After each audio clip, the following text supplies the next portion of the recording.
In this final lesson in our reconciliation work, we're going to look at how we can actually find the coefficients that are in the reconciliation if we know some of the terms of the sequence. So we have what I mean by the coefficients is the value of a and b in a linear reconciliation of the type un plus 1 equals a un plus b.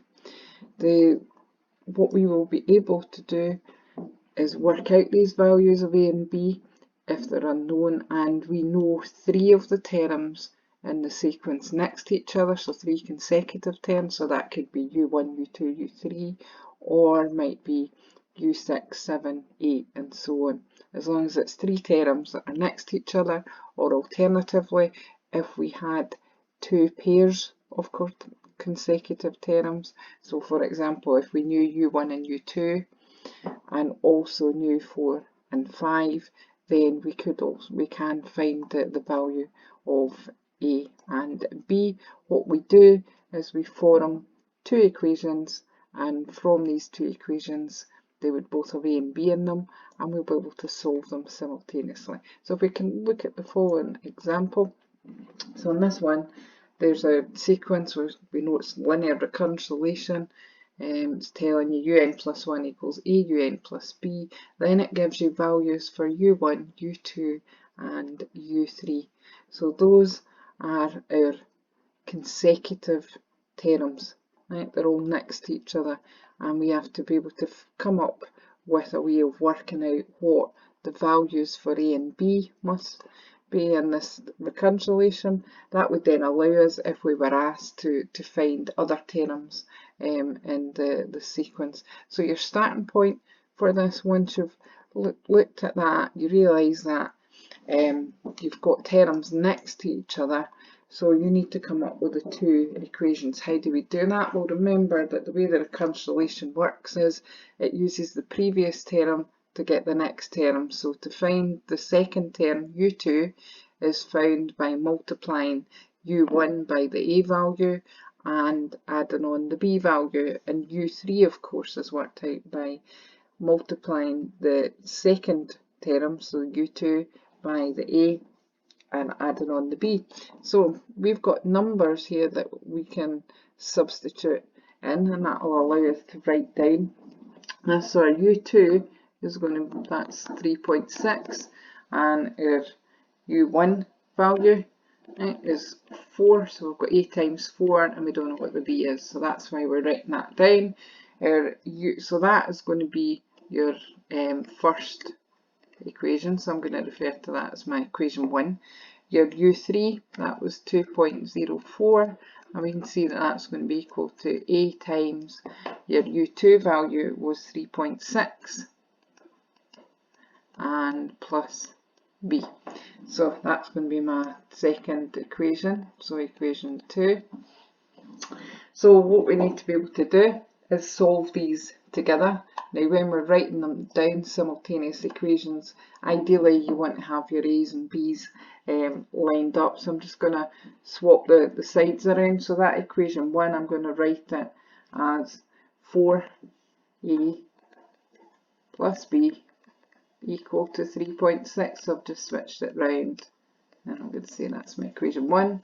And then my second equation, I'm going to have 3.6a, and I've got plus b, and that is equal to 2.04. And with simultaneous equations, because here what I've got is two equations where the b terms are the same, matching, we can therefore subtract these two equations. So what we'll be looking to do, right, is I'm going to say that I'm doing equation 1, take away equation 2. So that is going to give me 4 take away that 3.6, that's going to give me 0.4a. The b's of course will be eliminated, and 3.6 take away 2.04 is 1.56. And then of course I need to be able to work out the a. To do that, I'm going to be dividing by the 0.4 on each side, so that's going to give me A is equal to 3.9. So once I've worked out my A value, choose one of the equations to substitute back into. Doesn't really matter which one I'm going to sub into equation A, so I'm saying sub A equals 3.9 in equation 1. So that's going to give me 4 times 3.9, right, plus the B value will be equal to 8.6. That of course is 15.6. Right, plus the B value equals 3.6, and then the last bit is just subtracting that 15.6 from each side, and that will give me B equals -12. Not quite finished because the question, right, was going back up, find the values of A and B.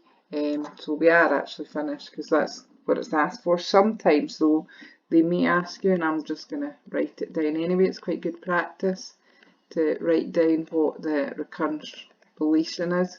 There might be the case that you have to go in and do subsequent terms in the sequence. So our recurrence relation is therefore un plus 1 equals 3.9 un plus, not plus, sorry, let's undo that, minus the 12. Oh, I've missed it. Right, so 3.9 un minus 12. And that would be your recurrence relation if they asked. So just good practice to write that down. So you can see in this short lesson that really, as long as you understand how a recurrence relation works for the consecutive terms, and you can form your two equations, my advice would be write down the kind of general term first of all. So this, when I wrote down up here, u2 equals a u1 plus b.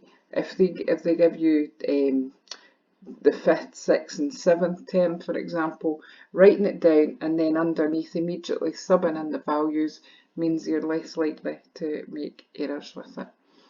Okay.